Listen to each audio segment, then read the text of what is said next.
विभीषण को भी रामायण का एक इंपॉर्टेंट कैरेक्टर माना जाता है।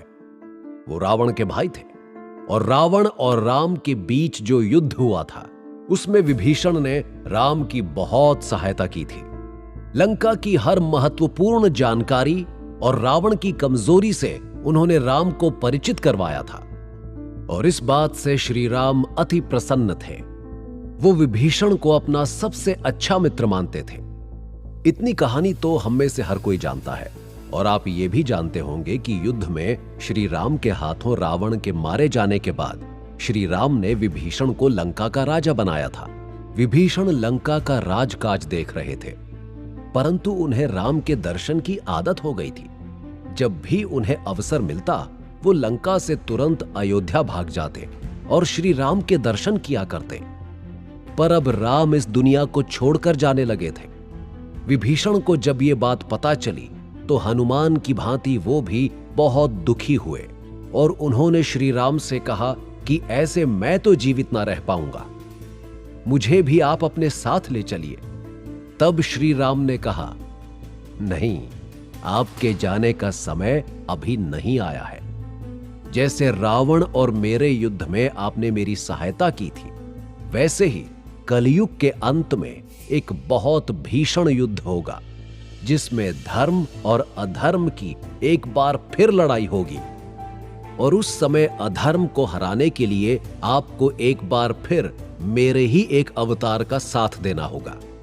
वैसे ही सहायता करनी होगी जैसे आपने इस युद्ध में मेरी की। इतना कहकर श्री राम विभीषण से विदा ले रहे थे तो विभीषण ने कहा, आप कह रहे हैं तो मैं बस इसी उद्देश्य की पूर्ति तक जीवित रहूंगा, पर मुझे जो आपके दर्शन की आदत लग गई है उसके बिना मैं जीवित नहीं रह पाऊंगा। तब विभीषण से श्री राम ने कहा कि द्वापर युग में मैं कृष्ण के रूप में जन्म लूंगा। आप कृष्ण के रूप में मुझे देख पाएंगे और आगे जब कृष्ण भी इस दुनिया से चले जाएंगे तब जगन्नाथ स्वामी का एक बहुत बड़ा मंदिर ओडिशा में समुद्र किनारे बनेगा। वो मेरा सटीक रूप है और उसमें आप मेरे हर रूप के दर्शन कर पाएंगे। उस मंदिर के बनने तक आपको प्रतीक्षा करनी होगी। ऐसा कहकर श्री राम तो वहां से चले गए, पर विभीषण उसी प्रतीक्षा में लंका में रह गए।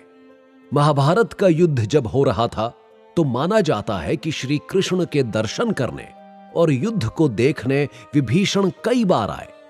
साथ ही विभीषण के बारे में यह भी कहा जाता है कि वो जगन्नाथ मंदिर के बनने और जगन्नाथ स्वामी की स्थापना के पूरे दृश्य को देखने लंका से ओडिशा आए थे और उसके बाद वो हर सुबह जगन्नाथ स्वामी के मंदिर जाते हैं और उनकी पूजा करते हैं।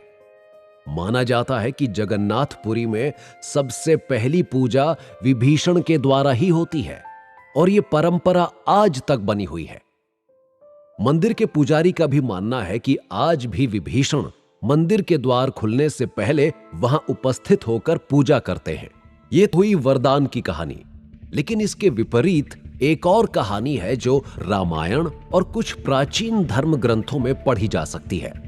उस कहानी के हिसाब से रावण अपने भाई विभीषण से बहुत खिन्न थे क्योंकि उन्हें लगता था कि विभीषण ने उनके साथ धोखा किया है और राम को जाकर लंका के बारे में सब कुछ बताया है। रावण की कमजोरी और रावण को हराने में राम की सहायता विभीषण ने ही की है। इस बात से खिन्न होकर रावण ने मरते समय विभीषण को श्राप दिया था कि तुम बिना परिवार के हमेशा ब्रह्मांड के अंत तक इस दुनिया में जीवित रहोगे। वहीं कहीं कहीं पर यह उल्लेख भी मिलता है कि रावण की पत्नी मंदोदरी ने भी रावण के मर जाने पर विभीषण को श्राप दिया था कि तुम्हारा कोई परिवार ना होगा और तुम इसी तरह जीते हुए अकेले दुख में जीवन व्यतीत करोगे, क्योंकि तुमने लंका के साथ विश्वासघात किया, तुमने अपने बड़े भाई रावण के साथ विश्वासघात किया।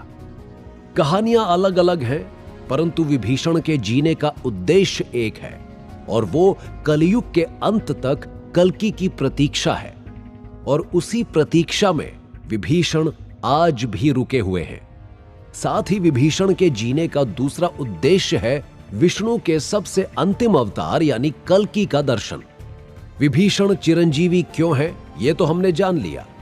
अब प्रश्न ये उठता है कि बाकियों की तरह वो रहते कहां हैं? तो कहा जाता है कि विभीषण को अगर देखना है तो आप उन्हें हर रोज सुबह जगन्नाथ स्वामी के मंदिर के आसपास देख तो नहीं सकते, पर महसूस अवश्य कर सकते हैं। और विभीषण आज भी लंका में रहते हैं। वो इस प्रतीक्षा में लगे हुए हैं कि कब कल्कि आए और वो दुनिया के सामने आए। अब विभीषण के बाद अपने अगले एपिसोड में चलते हैं वेदों की व्याख्या करने वाले वेद व्यास की ओर।